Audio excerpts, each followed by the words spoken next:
Coming up, how not to write a newsletter. And I bought a thing. You're listening to Double Tap, your daily accessible technology show. Now, here's your hosts, Stephen Scott and Shaun Preece. Hey-oh, Shaun Preece. Oh, how sorry, are you? I don't know where that came from. Hey-oh, Stephen Scott. You know what? If I ever get 5 minutes, I'm going to take all those pre-intro intros and put a compilation together because they are classics, sir. I've got to say, preparation is not a thing around here at Double Tap. And, I think most people know that. I think they know the deal, right? You know what happens when you come here. We're open. We're honest. Oh, we tell you the truth. I think sometimes we tell you too much truth. At least that's what... Mr. F always makes reference to the fact... God bless you. You could maybe hide the fact that the sausage machine is in full flow and these sausages are not particularly tasty. Listen, coming up... Terrible analogy. Please. Yeah, I know, it's pretty grim, isn't it? But it's fairly accurate. In fact, actually, I kind of want to mention this because we've got a new newsletter starting soon here at Double Tap. You can sign up by going to... Shaun Preece, how can they do it? What's the... I'll tell you, Stephen Scott, if you go to doubletaponair.com/subscribe... Oh, you remember? You can sign up for the newsletter, which will contain just so much content, all your latest tech news, conversations, your feedback, and exclusive content. Hang on. Don't promise too much. That's not. Remember, we're behind it. Yes, we got together and we said we'll get together and we'll plan this out. We will organise this newsletter. We're going to make it as good as we possibly can. We put it in the calendar. We've actually put an item in the calendar. I don't think you accepted it because you never accept any of my calendar No, I just advice. turned up. You just turned up. Well, actually, okay, so the thing was we put the thing in the calendar for 9 a.m. I think by 12 we got together. Yes. And I think by 4 we started talking about the newsletter. Yes. And then by 5 we were arguing. Yes, that's right. Not speaking to each other. Also known as on air.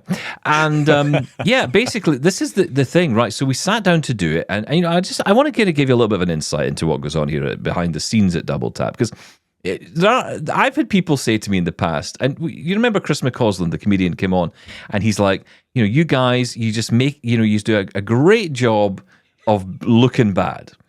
And yes. I'm like, I kind of want to just be honest and say, we're just really bad at what we do. Yes, but it's true. But people seem to be okay with it. We've found our niche. This is our niche: blind people, technology, and terrible at our jobs. Yeah, but as long as we're open and honest about it, as long as we own how bad we are, it seems to be okay. I am terribly authentic, or authentic terribly, depending on how you look at it. But we did get there. Right? We did. We get there. Yes. Okay. Good. And this newsletter is going to be better than any newsletter. In fact, it's, as Tina Turner once said, it's going to be better than all the rest.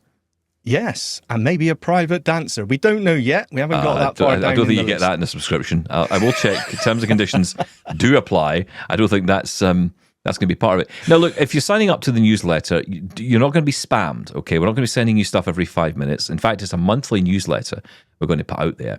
And there's some really cool stuff. Can we say some of the stuff that's coming in? Can we talk about this? I don't know. Do we even know yet? Because we do. Well, I know, but my no point telling you. Lost. Yeah, okay. Yeah, that's right. Lost Please in the do post. tell me. Well, we've got some cool stuff. So basically, if you are a regular listener to this show or viewer of this show on YouTube or podcast, you might hear some of our sponsors telling you about some cool stuff. And in the newsletter, you'll be able to access some special offers. That's all I'm saying. Yes, that's my section, the Bargain Shaun Shed. Yes, that's right. The bargain basement really cool. for Shaun Preece, yeah. Hey, wherever you can get a discount, why not? Yeah, and we're going to do our best to get as many as we can. Yeah, and all you got to do is sign up. There's no cost to this. There's no money involved in it. You can just sign up and you just give us your details, give us your name and your email address, and we will give you a nice email every month with a newsletter. And I'm going to sweeten the deal a bit for you. Yes. Because a lot of you have been asking for even more Double Tap. I mean, I have no idea why, but people seem to want more of us doing whatever this is we do. And Mr. F is a wonderful man here at AMI Audio. But he said, look, you know what? 5 episodes is enough for anybody a week, especially for him. There's only so much whiskey in the world, and trust me, he tries to go through it. So there's only so much he will give us in terms of on-air time. And we are incredibly grateful that we have this time at all. It would not be for him, frankly. It wouldn't be if we didn't have Mr. F, we would not have this show. So, we wouldn't be here. Well, we wouldn't be. Simple as that. And the wonderful people at AMI who support this show, and those that don't, those that hate it and wish we were off there. I mean, I might be talking about Kelly McDonald. I don't know. You can't say that. Can you not say that? Oh, right. No, we're not. We love Kelly. He's great. But here's the thing. Doesn't like us. No, he hates us. Absolute hate. He's called the president. He's done everything. He's called everyone and said, look, just get rid of these guys. Stop it. But the thing is, Scottish people, get rid. But the thing is that we thought, well, okay, how can we do this then? Because look, if we did want to give you another something, if we did want to do some more stuff, what would we do? How would we do it? And I've kind of come up with this idea, and it might be the worst idea ever. I don't know. But we're going to create a new feed that you can go and subscribe to, a new podcast feed, and it's audio only, so it won't be on YouTube. It will only be available at on this podcast feed, and it's subscription only. So you do have to sign up to the newsletter. But here's the thing: it doesn't cost you a penny. We're not asking for any money for it. We are very keen to. Sorry, Shaun, you missed that memo as well. Free, I tells you. Because look, I think it's a cool idea. Look, there's a lot of things that we do sometimes, and just sometimes you catch people, or CSUM's a great example of it. Great opportunities to catch up with some people, and maybe you don't have the entire crew available, or maybe there's just no one around, or sometimes you meet someone, especially you or I. We maybe meet someone and want to have a conversation, and we love doing this on YouTube, and of course that's where we are now. We're on YouTube, and we're doing this in video form. But, to do this ourselves sometimes out and about, like as an individual, is challenging because you need to have someone with you who, can do the video stuff, and that's fine, but it's not always possible. There's not always budget to do that. So to avoid the chance of missing things, I think what a cool idea to actually just have a little audio channel, which is an extra space that will drop some audio from time to time. And it's not going to be particularly regular. It's just going to be as and when. And we're going to, fill it up with some interesting content, hopefully, and some interesting conversations. In particular, Site Village in the UK is back on tour. And we're hoping we're going to be bringing you some coverage from Site Village very soon here on Double Tap every day. But I'm going to be at the Glasgow event next week, which is taking place on Wednesday, I think it is. I hope it's Wednesday, because if I turn up and it's not Wednesday, then Stephen will be there. Yes, I'll be there. Maybe no one else will be. But yeah, I'm going to be going along. And I thought, I'll just take my microphone with me. And it's just me. I'll go along, take my little trusty microphone and have some conversations with people, see who I meet, and and just put that together into something. And I'm going to be brutally honest. I know some of you might think, well, what is this all about? We really need to learn Reaper, Shaun Preece. We need to learn Reaper. Yes. And I thought, what a cool way to do it. And actually give myself some actual work that requires me to learn how to use this damn thing. So that's part of it. But I just think it's also a space where we can put some content, and hopefully you guys will get some benefit out of it. Like I say, it's not going to be like a weekly thing or a daily thing. It's not that at all. And we don't know what it's going to be. We don't know. No. And also, we're not changing anything here. Okay. So you still get your 5 episodes a week. Nothing changes. You'll still have your 5 episodes a week of Double Tap right here, whether you like it or not. And you'll get that. But this new subscription-only feed that you can get on the website by signing up to the newsletter, doubletaponair.com/subscribe, will get you access to that feed for free. So I hope you enjoy it. And like I said, I know we're clearly putting a heavy value on that piece of audio. Yes. The answer being free. But, I just think it's a great place for us just to, you maybe get a background conversation, or maybe there's a bit more of a conversation we can have. There'll be unique conversations. They'll maybe a bit different. I know some of you are very keen for me to talk more about sight loss in particular. And I think, we try and we cover a lot on this show. And I have to be honest, I think since the demise of some of the technology podcasts, and I would maybe even call them social issue podcasts out there in the blindness space, and there's been a few that have gone away. There's been a whole left. There's been a feeling, I think, by a lot of you that there are issues that need to be discussed, and there's nowhere really to discuss them. And Double Tap has become that for a lot of people. But the reality is, Double Tap is a tech show. It's meant to be a tech show.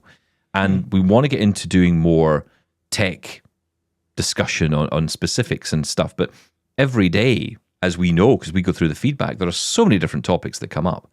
And so we just felt maybe there's an opportunity to explore some new areas on that side. So go subscribe, and you can always unsubscribe. You can always get rid of it if you don't want it.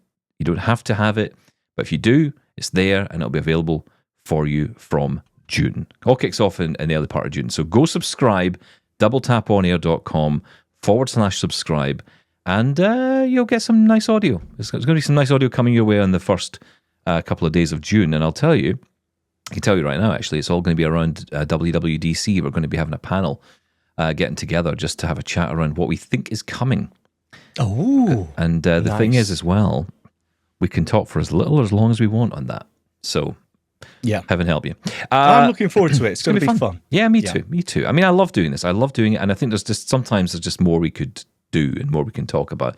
Everyone else says to me, you're on 5 hours a week. Is that not enough? No, it's not. I want more. And some of you do too. And so that's what we're making available. And look, if it doesn't work, it doesn't work, right? Let's try it. Let's see how it goes. But, I know a lot of you support the show in so many different ways. I know a lot of you want to support the show in new ways. You know what? By subscribing and helping us to show that we are the show that we say to people that we are, which is, I think, the world's biggest access technology show. And I don't say that lightly. I say that because it's quite a claim. Well, I think it is the world's biggest accessible tech show because we genuinely have a worldwide audience. We're so lucky to come out of Canada, a wonderful country, and speak to wonderful Canadian people all the time. But this show is universal. The issues we talk about are universal. And that's always been the reality. When I started getting into this field, when I started getting into the whole tech world and broadcasting, I realized that it didn't actually matter where you were in the world. The issues were often similar. They were different in some ways. Often it was around to access and cost. Those were the biggest differences between some parts of the world and others. But, the core issues, the core inaccessibilities are the same.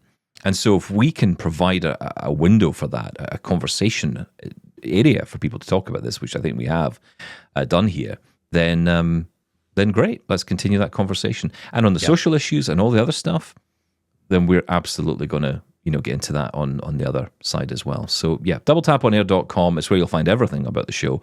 But if you add /subscribe, then you can subscribe and sign up for the newsletter, which hopefully you'll enjoy, and also the feed. Yeah, please do. I got to say, Shaun, I bought a thing. Bought this week. Oh, of course you have. I bought a thing. Actually, I'm going to say I do know what you bought this week, and it's absolutely no surprise to me, and I'm sure to be no one else who's listening when you say what it is. So if I say keyboard, that wouldn't surprise you then. All right, okay. How many have you got now? I have lost count. Do you know what? So I sold a friend of mine a computer the other week. Yes. And I actually went through my key, because they were like, I don't think I need a keyboard. I was like, no, honestly, take a keyboard. Buy a computer, get a free keyboard. I actually was showing like my collection of keyboards, which one, and then I had to sort of sit down and go, right, but do I want to keep that one? Because I quite like that one. I mean, I don't use it, but I mean, I might use it, so I'm going to hold on to that one. Ridiculous. That one's quite good, and then I gave away the one I at least liked. I'm not going to tell you which one that was. Good of you.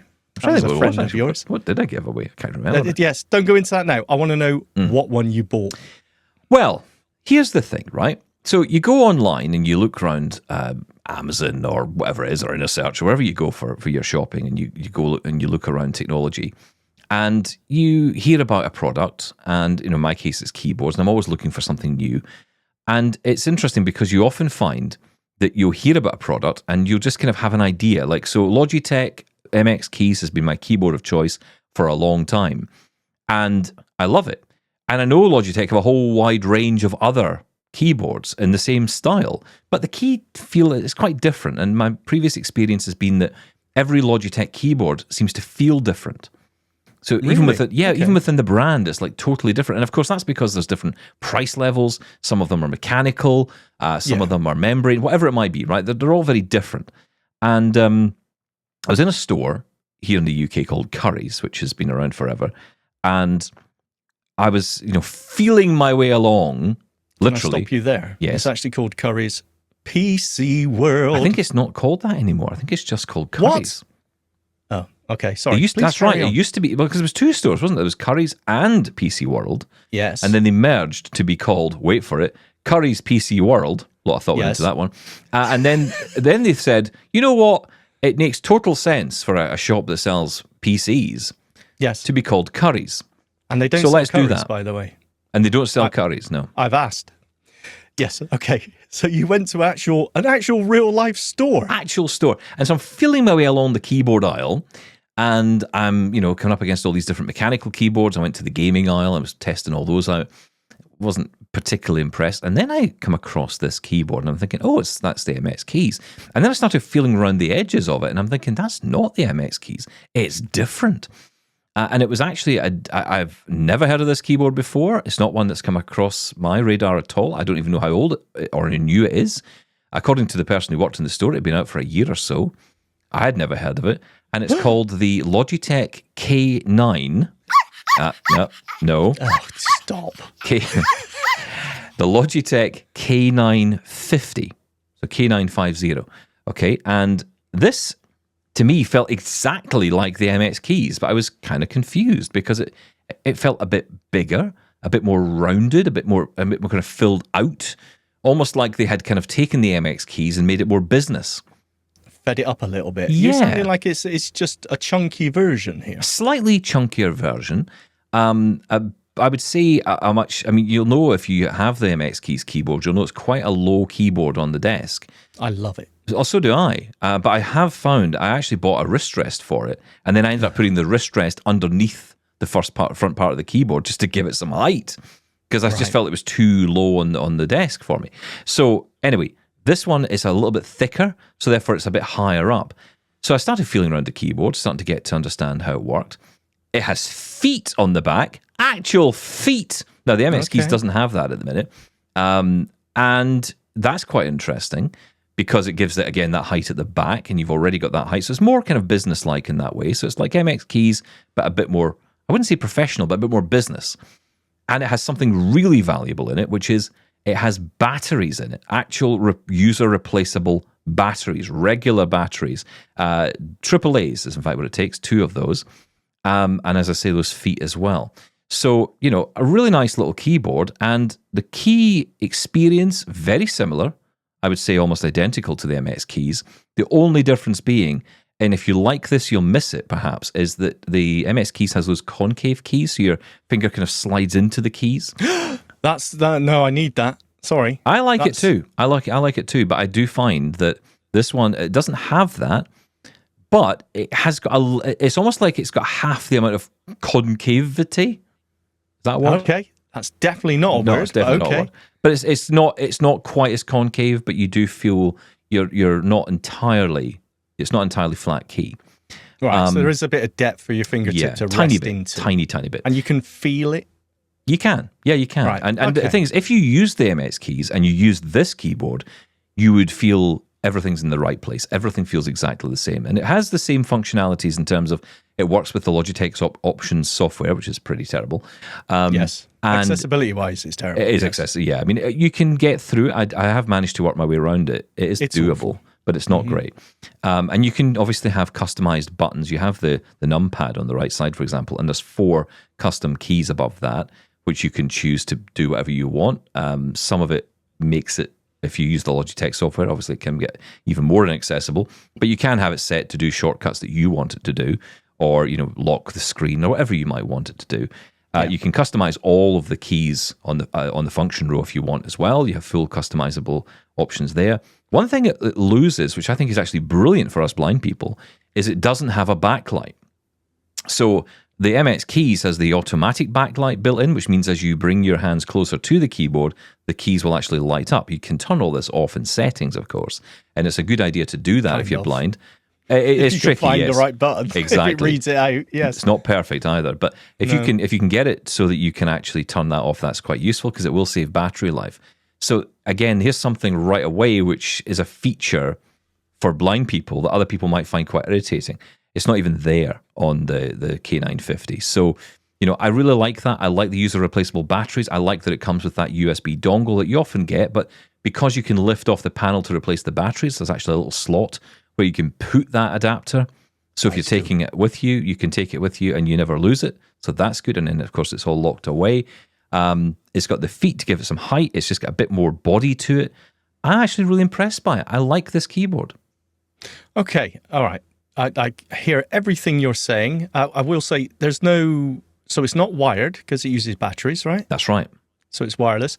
But there's no charging port either. So those replaceable batteries are just your standard household, as you said, AAA batteries that you replace as and when. They're not rechargeable. It says it'll give, I can't remember how many months it said you got on it, but it's a long time. It's a while. Yeah. Okay, right. Price. Because I'll be honest with you, when you say the K series of Logitech, I mean, I've had K series Logitech keyboards for years. K30, K20s, I think there was one. I had the K80, which had a little rest for an iPad or a smartphone on the back of it, which was okay. But I see them as more the home keyboard, if you like. And I see the MX ones on the higher tier than that. So what's the price of this one? If it's more than $80, I say MX keys. Okay, well, I get into trouble when I mention keyboard pricing on here because, of course, it depends on where you are. It depends on what sales going on at the same time. So I think the best way to think about this is the best way to do it, is not to look at the actual price, but to look at it compared to the MX keys. No. And if you compare it to the MX keys price, it is $30 cheaper on average. Okay, so that works. It's cheaper than the MX keys, and it kind of makes sense because you're losing some functionality. The MX keys is definitely a much more stronger and much better built keyboard. If reliability in the structure of the keyboard matters to you, then you would want to pay the extra. If you were taking it about with you, for example, you might want it, and you can buy cases for these, even the full-size keyboards. You can buy, like on Amazon, they do those little zip cases. You can actually just put the MX keys in to take it with you if you want to do that. So, that might be something if you're traveling with it. And you do take yours. I think you just throw it in the bag, though, don't you? I do. I just throw it in the bag. Savage. I don't need a case. No, well, the bag is the case. It's all fine. Oh, come on. There haven't made you any keys left by the time you get home. Mine are fine. Thank you very much. You know what? It does make sense, though, what you're saying. For that, when you think about, backlighting, I mean, for the mainstream, people really love a bit of RGB, a bit of backlighting. But for us, who cares? Well, right? for low vision people, I mean, I remember years ago it was a big deal for me. I remember being really excited about having backlit keyboards. In fact, it used to be an accessibility function for a long time, and then it became the domain of the gamers and everyone else. Hang on. Why was it an accessibility feature? Well, if you were struggling to see your keyboard and you could have a backlight behind the keys to actually see the keys. I get that, but I never found it bright enough to make a difference. It was always, I find the backlight is always very muted, is always very dim. So, I've heard that argument before about it being an accessibility thing. I don't quite buy it. There, sorry. Okay, fine. Well, whatever. Right. Well, look, fake news. We're blind people. We don't care, right? So that's the bottom line. But I think it's important to give that context. However, and it's very much dependent on the individual as well. Because even if you did have a backlight, it doesn't mean you can see the keys, the text size on the keys. I know, for example, when Microsoft, I think it was last year, had brought out the Surface Pro, they brought out a new keyboard for it, if you remember, and it had backlighting, but it had larger text. So it was definitely built in that with that accessibility in mind. That makes sense. Okay. But no, I mean, as I say, the backlight's not there. I think that's a useful benefit for a lot of us blind people because it's just one less thing to worry about eating into your battery life. I do think the battery thing, I mean, I don't know if you've had noticed this, but I am charging my MX keys a lot. I mean, I know we use them a lot, but I'm charging all the time, I feel. I mean, I've pretty much got to the point where it just lives on the charger. Really? No, I haven't noticed that. Mine's still doing absolutely fine. So, Yeah, maybe I don't use mine as much as you, Stephen Scott. I think the battery life is great on keyboards anyway because it's just such minimal power draw anyway that, I'm not too worried about, hang on, how's this battery health? How long is it going to last before it stops holding a charge? But you're absolutely right. I remember I had the K80, as I mentioned before. I think it was the K80. And K380, wasn't it? Oh, no, that was the... no, actually, it wasn't. solar It was one, the wasn't one... It was the solar one that I had. I really liked that one. But of course, living in a windowless shed. I was going to say, did that work for you inside the windowless shed? No, it didn't work. But the point being, I had it for so long, the batteries actually did stop working. And it was really difficult to replace them. In fact, you had to sort of prise apart this hot glue to get under the solar panel. And when you got in there, it was just two AA batteries. So if they had made accessible, as in, a cover, you could have changed them yourself. It's kind of annoying. So from a sort of eco-warrior point of view, that actually makes sense to me. And, in terms of the build, I was talking about the MX Keys build. The K950 build is certainly more plasticky. It does have that more kind of plastic feel to it, but I wouldn't say it feels weak. It's not cheap. It doesn't feel cheap at all. I mentioned it's not cheap. Well, it's not cheap, no. But I think the thing to say here is, why do I always go on about Logitech keyboards? I think the quality is there. I really like it. I love the fact, and I know a lot of keyboards have it now, but you do have the ability to pair with multiple devices and then easily switch between those devices. One feature that we don't really get the benefit of, if you use the mouse, you can actually set up what's called Logitech Flow, which means you can have multiple computers in front of you. Say you had a MacBook or an iMac on the desk and you had a MacBook sitting next to it. You can just move the mouse from one computer to the next using this Flow software, which will just take the keyboard and the mouse wherever you go. Unfortunately, that doesn't work with the keyboard only. And I've looked into, is there a way to create like a keyboard shortcut to do that? But that doesn't exist. Apple actually has their own built-in what's called universal control, which allows you to do very similar with just a regular mouse and keyboard. You don't have to have the software. And again, it seems to be dependent on the mouse. The mouse is driving that, which is actually quite annoying. You move to another, I kind of wish you could do it with a keyboard command to jump between computers, but that's another story. Well, you can. You can quick switch. That's you can switch. Yeah, exactly. You can do that. And I will say that there's a little bit of a difference between the MX keys, my experience of the MX keys switching between a Mac and PC versus the K950. I feel it's a snappier, quicker response. I find when I do the MX keys, I'm waiting for a couple of seconds before the other computer kind of connects in. Now, that could be because this time around I'm using the USB dongle on one and using Bluetooth on the other. That might be why that definitely. Yeah. Rather than switching between two Bluetooth devices. I was thinking it's ridiculous. I'm getting like you, but I was looking the other day at buying another MX Keys keyboard for the living room. Mm-hmm. One upstairs for that laptop, one in here, and one for the living room. So you couldn't possibly carry one upstairs. No, I know. Absolutely ridiculous idea. That's stupid. So I was going to buy one, but if this one's cheaper, is the same layout, that's key for me. Mm-hmm. If I switch keyboards and they're a different layout, it throws me, and I hate that. So it's got to be the same layout as the MX Keys.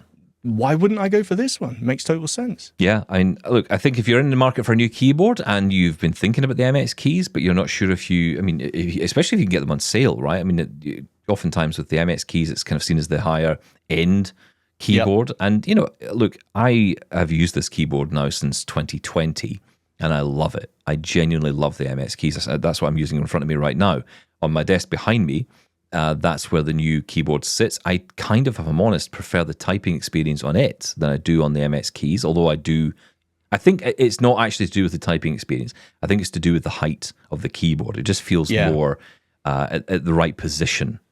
And it's not mechanical or any of that stuff. So, mechanical keyboards I've tried, I can't say I love, because I think there's so many different ways you can, or different versions of a mechanical keyboard. There's probably the perfect keyboard out there, but, you have to know what switches you want and, what type of membranes and how much foam is inside it. And it gets really ridiculous very quickly.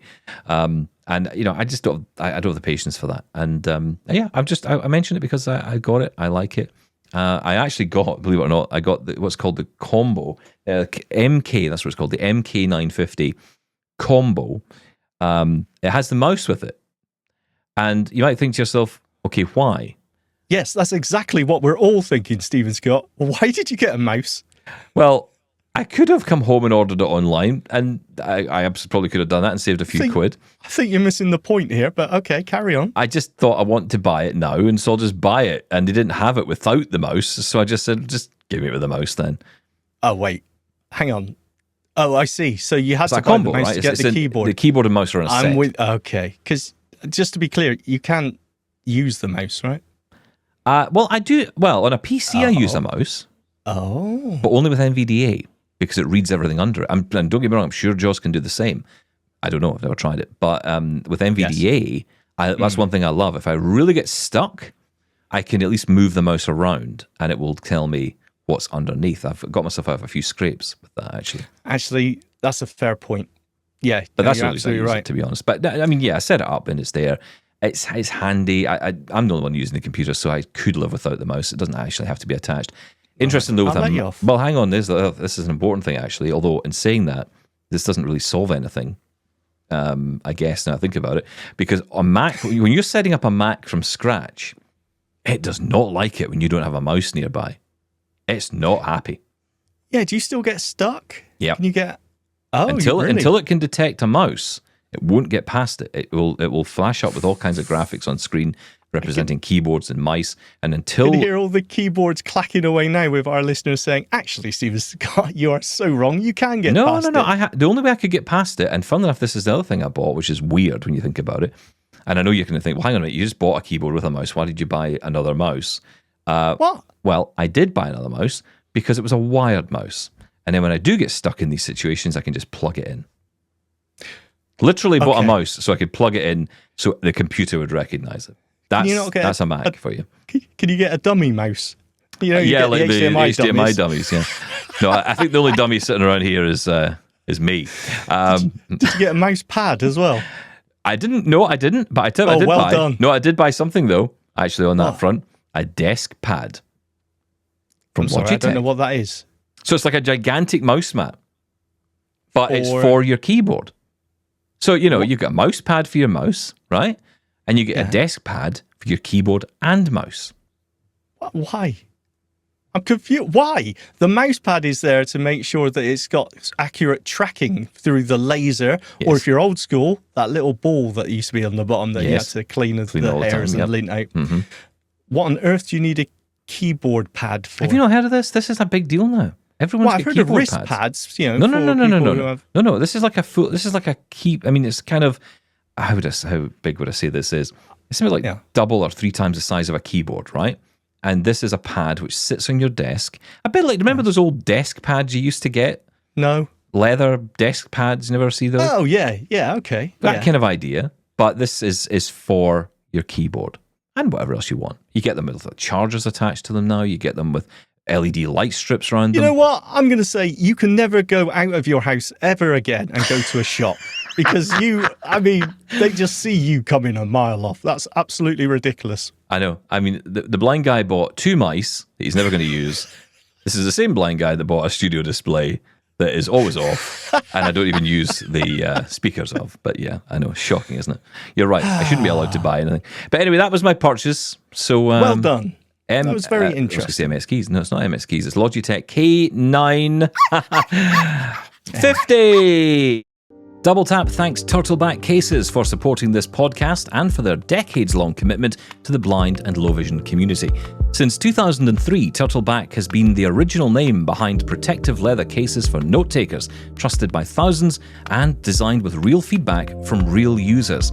Made in the USA, their cases are rugged, ergonomic, and built to last. They offer custom-fitted protection for devices like the Victor Reader Stream 3, Blind Shell Classic 3, Mantis Q40, Sense Player, Orbit Reader 20, Focus 40, Braille eMotion, and more.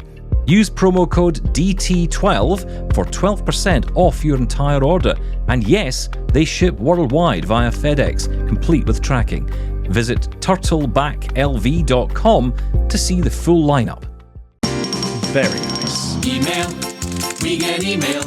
We get your email every day. Ding dong. Here's your mail today. Sorry, carry on. Right, let's get to Graham, who wants to chime in on a big, important issue. Hi both. Please put the word out to the listeners, especially those who use the Hive Home app on iOS, not to update to the latest version as of last week. Last year, Hive seriously broke the accessibility of the app, which effectively stopped anyone who used VoiceOver on the iPhone or iPad from being able to alter any heating or lighting schedules, start and end times, temperature adjustments, light brightness, etc. It also stopped people from being able to put their heating and lighting systems into holiday mode if they'd gone on holiday. After 3 months, they fixed this issue and promised it wouldn't happen again. Then a new look app appeared in the App Store last week, and sadly, we're back to square one. Oh. Below are the comments from Dave Mason, one of the editors on AppleViz, who I'm sure you've had on the show in the past. On the thermostat screen, the Control, Schedule, and Actions tabs are now wrapped in a single VoiceOver element. Selecting this appears to take you to the Schedule at least, though it does not appear possible to get to the Actions tab. On the Schedule tab, it now speaks the time slots, but not what temperature that time slot is set to. Open a time slot, and this is the most crucial bug, you can no longer change the start time, end time, or temperature. The pickers are not accessible. Back on the main thermostat control screen, the manual, schedule, and offsetting buttons at the bottom no longer tell you which one is selected. In the past, I was quite forgiving of them as mistakes happen, and they acknowledged and fixed the issues. This time, I'm more angry though. If you keep breaking accessibility, you can't keep claiming ignorance. Processes are broken. Very frustrating. Someone on AppleViz did suggest turning on screen recognition, but this doesn't work either. On a brighter note, for those who use Android, the app on that platform still works well. Hey. All the best, Graham. Hey, Android's the greatest, isn't it? Isn't Android the is best? Always the answer. Let's just switch. Isn't that absolutely terrible, though? I mean, after my little rant about the Google Nest going away, first gen, second gen, in, did I say it was October this year, I think? Yeah. Well, at least losing smart support. And to hear this as well, I'm still looking for a replacement for my Google Nest, and I was actually thinking of the Hive, but this really, really puts me off, because Graham is absolutely right. You can forgive an accident, a misstep, let's say, but to do it twice and this soon again, I mean, obviously accessibility isn't that much in your mind because you let it go out with this problem from the start. Not good. This is terrible, in fact. No, it's bad, and it's unfortunately not uncommon. Now, I have the Hive system. I don't use the app that often. What I did was I set mine up with Lady A fairly quickly, actually, when I got it installed. So I do everything via the voice assistant. As I do. And to be honest, it's not always perfect. Sometimes I have to ask her twice or three times. Because I can hear the boiler kicking in, and you think, okay, or not, as the case may be. Yeah. But what is also important to say is that, you know, it's this system in particular we're talking about here is from British Gas in the UK. So I don't think this is a system available elsewhere in the world. But it is important to say that, you know, when you're setting these things up, if you can set up the smart speaker, that's a good thing, because it will give you at least some kind of access to it. The benefit we have at the minute, of course, is there's a summertime going on in the UK. So, you know, I don't really need it at the moment. That's the other thing. So sometimes you don't notice these things unless you're regularly in them. And as I say, I don't tend to go into the app. I don't set the timers. I don't do that stuff. I tend not to, because I think in the initial days of using it, the app was particularly awful. It was never particularly good. I mean, like even changing the temperature, right? There was like a picker, and you just swipe up and down. But what would happen is you swiped up and down the picker, it would change the temperature. But if you had to give it a couple of seconds, because then it would almost like set. You could actually feel the haptic response, and it was like it was setting the temperature. But then if you chose to change it again, it wouldn't register that. And in fact, sometimes it would just almost like spin. Okay, ridiculous. I'm sorry. sorry. It was terrible. The reason we don't use all the full functionality and features, such as scheduling, I've never used scheduling on the Google Nest. You know why? Because it's absolutely terrible. Accessibility-wise, it's awful. I would use it. I want to use it, but I can't. It's just absolutely terrible. Sometimes you just get so angry and frustrated about this stuff. Yeah, listen, Graham, thank you so much for telling us about this and updating us on it. Keep us updated on that. Let's move on to Diane, who wants to talk about AirTags on dogs. Hi, Steve and Shaun and Double Tappers. My name is Diane. I live in California, and I was listening to your show today. It's May Day, and you were talking about AirPods, and Steven said, You don't want to put one of these on your dog. And actually, I disagree totally. I babysit my son's dog when he is gone for extended periods for training at work. And his dog just thinks he doesn't need to listen to me very much. And I'm not entirely sure where he is sometimes. So my son put an AirTag on his dog so that I will know where his dog is. It comes with a case for dogs. It's a pretty big sort of teardrop shape. I'd say it's about 1.5 inches in diameter towards the bottom. It's definitely the largest thing on his collar. And he's not a huge dog, but he's not the tiniest little dog. I don't know if you'd want to put this on a Chihuahua, but it's really, really helpful if you have a dog that's large enough to put an ID tag on of that size. If I can't find, my son's dog's name is Teddy. So if I can't find Teddy, I simply look for him on my iPhone and press the button, just like with all other AirTags, and it'll play his sound, and I can find him and convince him that he needs to try to listen to me. So I hope everybody's having a great day. Absolutely love the show, but wanted to put those 2 cents out. Yes, indeed. You might want to put an AirTag on your dog. Bye. Yeah, well, I mean, look, again, Apple say you shouldn't do that. And I think they have their own lawyers probably breathing down their necks as to why that's probably not a good idea. Dog swallows AirTag, etc., etc. So, it is a choice you make, but they do not recommend it. That's exactly the reason why. Because if the dog, dogs chew things up. If they manage to get it off their collar and chew it up, there's, a battery in there. So that's the reason they say don't. But you're absolutely right. I totally agree with you. For the reasons for, the thought of losing your dog is terrifying, right? And the AirTags, that's the first thing I thought about when Apple unveiled them.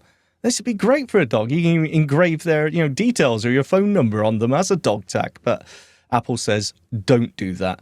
But as you mentioned, you can get these cases for them, and some of them are explicitly for dogs. So they're meant to be tough enough that the dog can't chew it, even if it managed to get hold of it, that it won't be able to chew it up. Now, if you trust them, that's entirely up to you. You'll have to do your own due diligence on that, obviously. Yeah, I mean, if the dog does eat, I suppose it's the best carry case you've got, right? Moving on.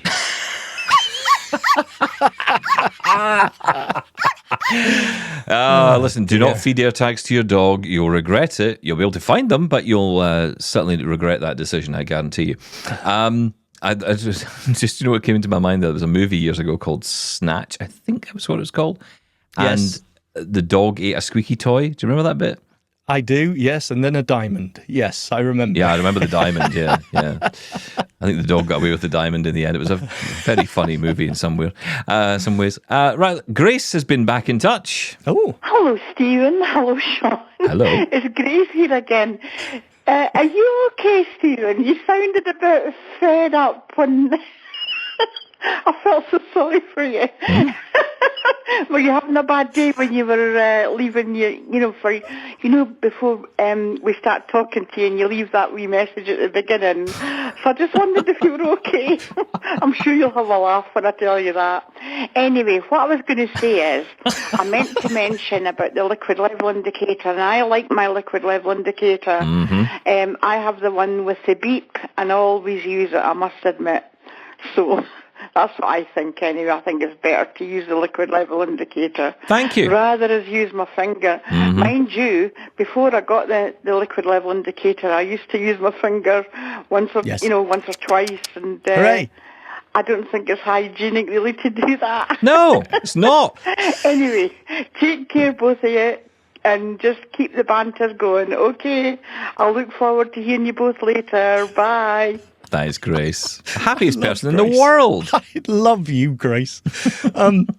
Okay, firstly, you sterilize your finger when you pour boiling water over it. So it's all fine from a hygiene point of view. Yeah, still not good for you though, right? I mean, pouring hot water over your Obviously, finger. I'm joking. Please do not pour What boiling water on advice? yourself. I mean, we spent the top of the show saying how unprofessional we are, and we're sitting here telling people to feed AirTags to their dogs. Please don't. And pour boiling water over your finger. I mean, this is not good advice. Please don't. Can I say, does don't anyone else... don't do any of that, all right? Just don't do that.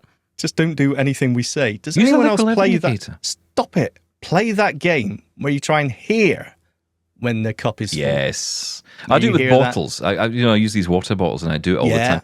And we actually got one of those water tank, what do you call it? Like a water dispenser in the house. Yeah, well, so when lockdown happened, and everything's lockdown. everything happened at lockdown, and there were companies that started selling these to homes. So they would say, look, we've got this newer, slimmer type device, and you can, get the bottle of water instead of buying, because we were buying bottles of water like there was no you're tomorrow. talking about water bottles. I thought you were talking about a boiling hot water tap. No. Okay. Oh, no. Right. That I will tell you, I would never have one of those in my house. Those ones like cooker and all those ones that you get, I would never have that in my house. I know friends of mine who've got them, but they terrify me. Yeah, me Pressing too. a button and 100-degree water coming out, no thank you. Yeah, no, I'll leave that. Not for me at all. That just absolutely would terrify me. Bad enough with the tap. But anyway, we got this machine in, and I would do that. I'd put the bottle underneath it, and I would be listening. And then, here we go. Blub, blub, blub, blub, blub, blub. And then, and then, of course, the water's now everywhere because I'd misjudged it. I keep trying to get my daredevil on and thinking, I can do this. I can listen and know when to stop. And usually I get it wrong, but it's still a nice little game when you're making a cup of tea, I will say. Yeah, no, you're absolutely right, Grace. It is a level liquid indicator. That is the best way to do it. I just can never be bothered. I got to try and search it out, find it. It's just always hidden somewhere. Put it somewhere. next to the tea bags. That's what I do. Just put it right next to where you make the tea. I had a magnetic one that used to stick to the caddy, the tea bag caddy. Yeah. And even that disappeared. I have no idea. Or I got it so wet that it stopped working. So, there's that as well. Yeah, you got to be careful. Stick your finger in. I got one off Inner Search, actually. I bought it off Inner Search, and it was a cheap one, and I love it. I think it's a really cool little one. It's got so like yours, Grace, yours goes beep, beep, beep. Mine also goes bub, bub, bub, because it's got the vibration as well. So it goes beep, beep, bob, bob, beep, beep, bob, bob. It's, that's exactly what it sounds like. I'm not going to help you out here. I'm just going to leave silence. I'm just going to leave that going, aren't you? I'm just going to let you think beep, about beep, what you've bob, done. Bob. That's what it does. It's like R2D3 or ACDC or whatever it was that you were Please on move about on. from Star Trek. Okay, to Negative Julian. Hello, guys, and Laura. Negative Julian here yet again. Oh, my goodness, I do need to get a life, don't I? But anyway, I was just listening to Stephen have his rant about owning music and videos and the inaccessibility of all forms of radio. Mm-hmm. And Stephen, just for a change, I would like to say how very much I agree with you. Yay! It is utterly ridiculous that you can pay out good money for music and then discover that you've no right to it in the future. Correct. Like yourself, I've kept all my old CDs and ripped most of them. And I still add to the pile occasionally, usually second-hand, because what do I care if the inlay's a bit tatty? It's the most inaccessible part of the whole package, isn't it? As regards radios, the thought that instantly popped into my head was prunus.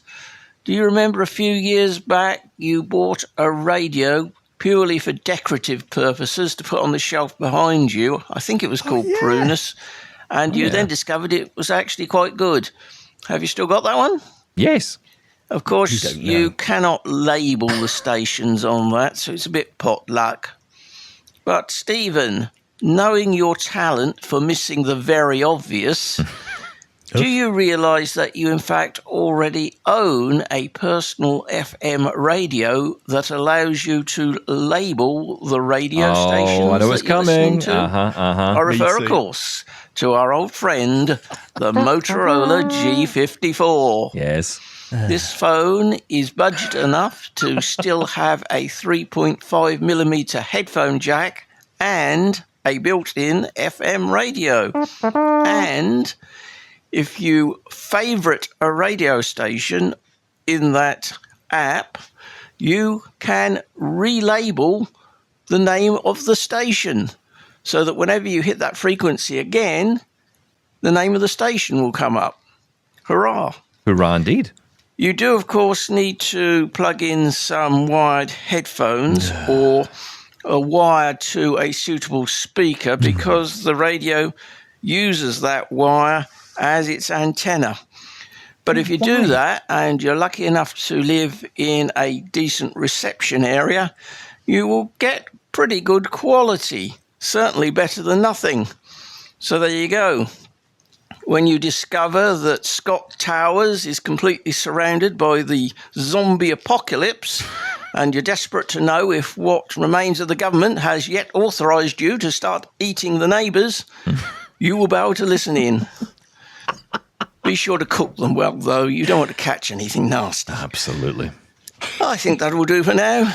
Yes. Oh, I'll just say, in case anybody's wondering, no, the G54 is not the only phone I own. In fact, I recently treated myself to a Motorola G55 5G, which is a more powerful device, and I've still got my Pixel 5, getting on in years, but a lovely dinky size. And, of course, I've got a drawer full of other ones with no SIM in them. Anyway, bye for now, from Negative Julian. Oh, I do love a Negative Julian email. Fantastic. Thank you, Julian. Please don't get a life. Stay with us. Yeah. I don't know what we're going to call this episode. AirTags for dogs. Where are we up to now? We've got AirTags for dogs, burning your fingers, and eating the neighbours. Well cooked.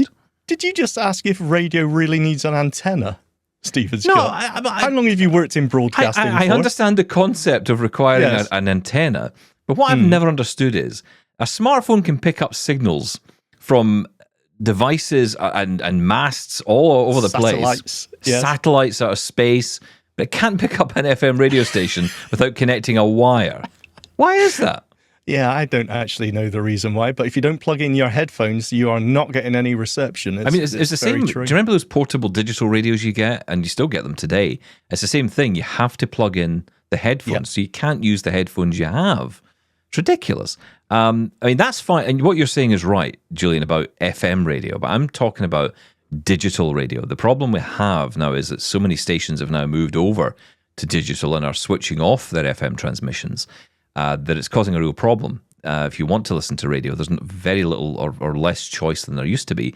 And for those of us who, back in the AM days, would listen to talk stations on the AM frequencies, those are pretty much all gone. It's mostly, it's all moving. Local cabs, yeah. Yeah, no, I didn't do that. No, didn't do that.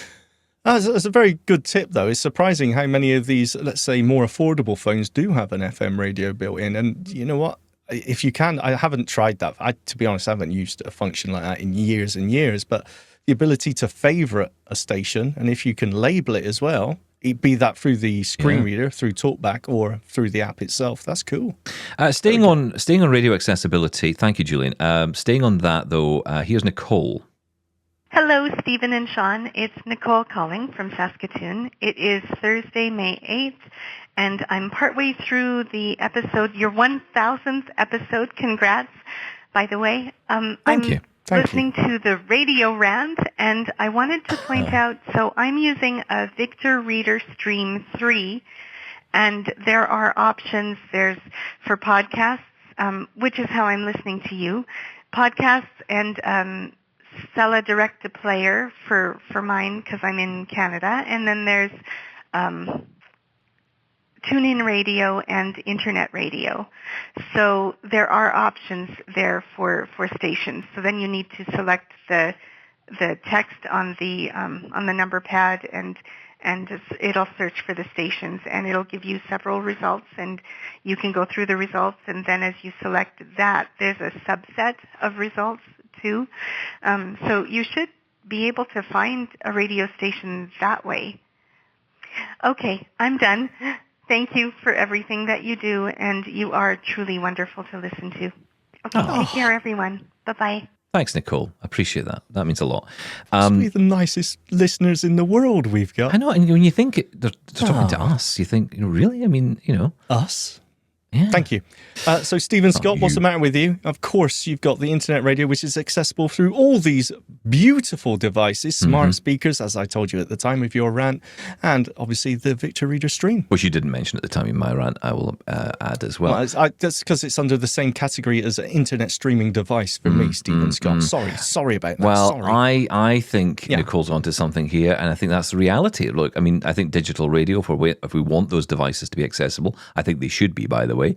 But it's not going to happen. It doesn't feel like it's going to happen. And I know there are some companies, I know Tyra technology in the UK is working on this at the moment, but I don't think they've managed to succeed, or at least we Wait, why haven't are we heard still anything about it. working on this? They've been around. Dab has I been know, around for but that's the my longest point. time. Exactly, that's the whole point of my rant. Well, But the point is, I don't think there's much of a market for it because smart speakers have it's not taken over happening. that space. Yeah, it's not happening. And I think you're right. I think we've got to look at the alternatives, and the alternatives are, yes, smart speakers. But, this is one area where these wonderful little players like the Victor Reader Stream or the Sense player or the upcoming Orbit player are really, they do come into their own because they do give you agency to actually go and search out local news, local information. So that's probably the only way we're going to be able to do it. But at least we do have some option, I suppose, out of it. Although it just seems odd to me that the very medium that it's broadcasting on, the radio, is the most inaccessible part. That's the bit that always gets me. Yeah. Listen, we're almost out of time for today. Thank you for all your wonderful emails. Do keep them coming. feedback@doubletaponair.com. Of course, you can check out the website, doubletaponair.com/contact to keep up to date with all of our details. If you want to send us a WhatsApp message, the number is there. The message I think that Grace is talking about it there is when you call up. If you call the WhatsApp number on a landline phone, that is how you get that message, I believe. I think a few people have figured this out. You can actually. Well, I think people have figured it out. So if you're calling that number, you can do that. I would recommend you use the number we give you, the other number, which has escaped my memory and it always does. But if you go to doubletaponair.com/contact, you will get that number. That is a toll-free number. So I would encourage you to use that number because it won't cost you any money wherever you are in the world to call. Yeah. So use that one. But of course, we have the WhatsApp number as well. Look, we're out of time today. Thank you as always. And we are off on Monday as it's Victoria Day in Canada. Hooray! We are off skis, so we'll be back on Tuesday. We'll catch you then. Thanks, Shaun. Thank you. Bye-bye.